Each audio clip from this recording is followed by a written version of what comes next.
Tepat 100 tahun yang lalu, 5 September 1921, pemuda Muhammad Hatta tiba di Rotterdam, Belanda, sebuah negara kecil yang kelak akan mengajarkan hal-hal besar kepada dirinya. Banyak persamaan antara para pelajar Indonesia yang sedang menempuh pendidikan di Belanda dengan Hatta. Kalian pengen tahu apa persamaan kalian dengan Hatta? Hatta sama-sama mendapat beasiswa. Hatta juga sering retake beberapa mata kuliah yang ia tidak lulus. Sama kan? Kemudian Hatta juga bersepeda ke kampus. Sekilas apa yang kalian alami di Belanda sama dengan apa yang Hatta alami di Belanda. Namun, apakah yang kalian dapatkan di Belanda sama dengan apa yang Hatta dapatkan?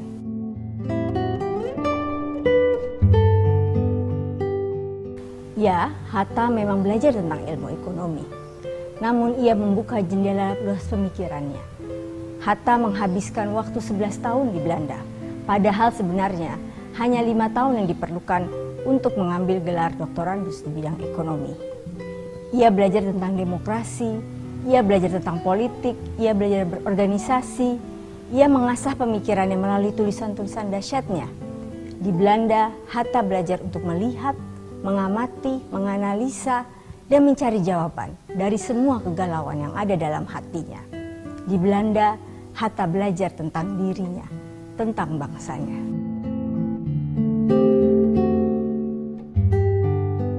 Oleh-oleh dari Hatta untuk Indonesia bukan sekedar gelar atau status sebagai kaum terdidik.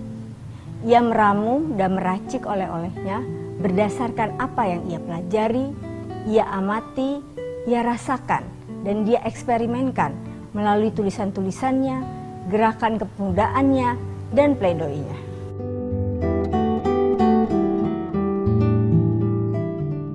Hatta tidak berjuang sendiri. Seperti layaknya seekor serigala, ia mengumpulkan kawanannya melalui Perhimpunan Indonesia untuk maju dan berjuang bersama. Hatta, Nasir Pamuncak, Ali Sostro Amijoyo, dan Abdul Majid Joyo Adiningrat, bak kawanan serigala lapar, berkeliaran mencari bahan racikan untuk diramu menjadi sebuah gagasan. Gagasan tentang Indonesia Vrije, Indonesia Merdeka. Sebuah gagasan yang 13 tahun setelah Hatta kembali ke Indonesia menjadi nyata pada tanggal 17 Agustus 1945.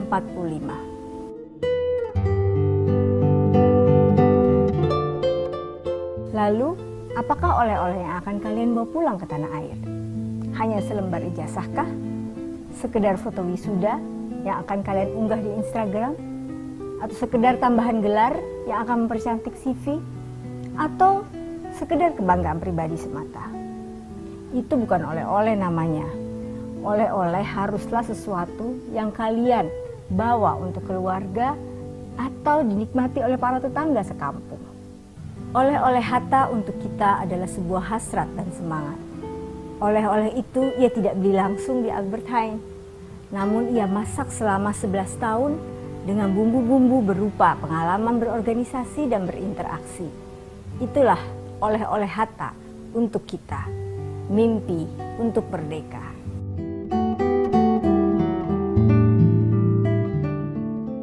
Lalu, apakah oleh-oleh kalian untuk kami di tanah air? Apakah kalian sekedar belajar bisnis law, life science, water management, atau maritime and logistics? Apakah selama 1-2 tahun kalian mendapatkan lebih dari apa yang kalian pelajari? Saat ini tak banyak berbeda dengan waktu ketika Hatta di Belanda. Saat ini penuh dengan keresahan, ketakutan, ketidakpastian, dan ancaman perubahan yang dapat datang sewaktu-waktu. Begitu banyak disiplin ilmu baru yang kalian pelajari, yang dapat kalian rangkai menjadi suatu tawaran solusi bagi negeri kita. Tak ada riset dan ilmu yang berdiri sendiri. Karenanya, kita harus seperti kawanan serigala di waktu malam, yang maju dan menggagas ide dan terobosan baru bersama-sama, demi menjawab dan menyelesaikan segala permasalahan yang menjadi beban bangsa.